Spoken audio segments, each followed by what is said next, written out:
তোমাদের সাথে দারুণ মজার এই ফুলকো ফুলকো পুরো পিঠার রেসিপি শেয়ার করব। অনেকে এটাকে তেলের পিঠা নামেও চিনে থাকো। এই ফুলকো ফুলকো তেলের পিঠার রেসিপি যদি আজকে আমার মতো এরকম ফলো করে বানাও, তাহলে তোমাদেরও প্রত্যেকটা পুরো পিঠা এরকম করেই ফুলবে।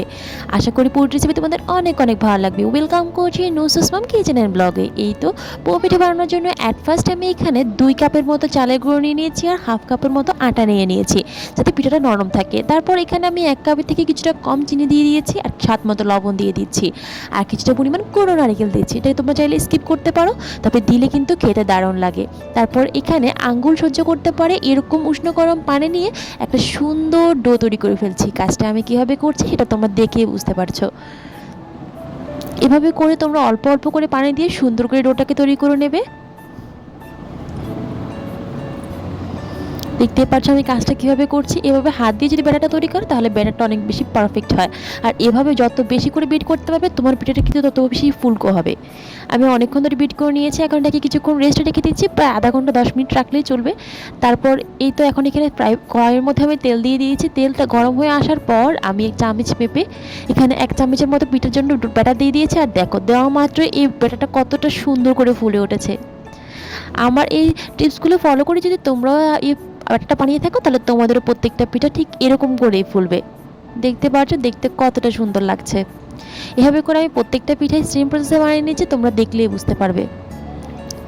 চামচ ভর্তি করে নিয়েছি আর এই তো ব্যাটারটা দেওয়ার কিছুক্ষণের মধ্যেই পিঠাটা কিন্তু নিচ থেকেই ফুলে আসছে।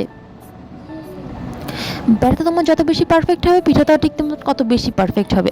তাই অবশ্যই ব্যাটারটাকে পারফেক্ট করার চেষ্টা করবে। দেখতে পাচ্ছ কতটা সুন্দর করে ফুলে উঠেছে, একদম টুইটুম ফুলে। এরকম ফুলকো ফুলকো পুরো পিঠা খেতে কার না ভালো লাগে। আর বিকেলে চায়ের আড্ডায় কিন্তু এই ফুলকো ফুলকো পুরো পিঠা খেলে একদম জমে যায়। আমার টিপস আর ট্রিক্স ফলো করে যদি তোমরাও পিঠাগুলো বানাও, তাহলে তোমাদেরও পিঠা এরকম করেই ফুলবে। দেখতে পাচ্ছ কতটা সুন্দর হয়েছে। এখন এটা হয়ে গেছে, এটাকে আমি উঠিয়ে নেব। এভাবে করে আমি সবগুলো পিঠা খুব সুন্দর করে বানিয়ে নিচ্ছি। সেম প্রসেস অবলম্বন করে আমি এগুলো বানিয়ে নিচ্ছি।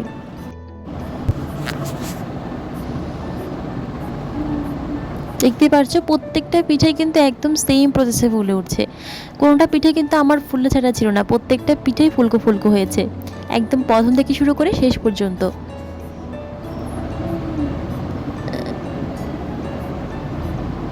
দেখতে যতটা সুন্দর হয়েছে খেতেও কিন্তু অসাধারণ হয়েছে। আর ভিতরে নারকেলটা দেওয়ার চেষ্টা করবে, নারকেলটা দেওয়ার কারণে পিঠার স্বাদ কিন্তু দ্বিগুণ বেড়ে যায়। প্রত্যেকটা পিঠা দেখতে একদম অসাধারণ হয়েছে, তোমাদেরকে সেটাই দেখিয়ে দিচ্ছি। দেখো কতটা কতটা ফুলকো হয়েছে। আমি তোমাদেরকে একটু ভেঙেই দেখিয়ে দিচ্ছি ভিতরটা কতটা ফুলকো হয়েছে। দেখতেই পাচ্ছ একদম অসাধারণ হয়েছে। আর আমার টিপস আর ট্রিক্স ফলো করলে তোমাদের পিঠাগুলো এরকম সুন্দর করেই ফুলবে। আর আমার রেসিপি ভালো লাগলে অবশ্যই আমার পেজটিকে ফলো দিয়ে পাশেই থাকবে। আর চ্যানেল থেকে দেখে থাকলে অবশ্যই চ্যানেলটিকে সাবস্ক্রাইব করবে। আল্লাহ হাফেজ, সবাই অনেক অনেক ভালো থাকো।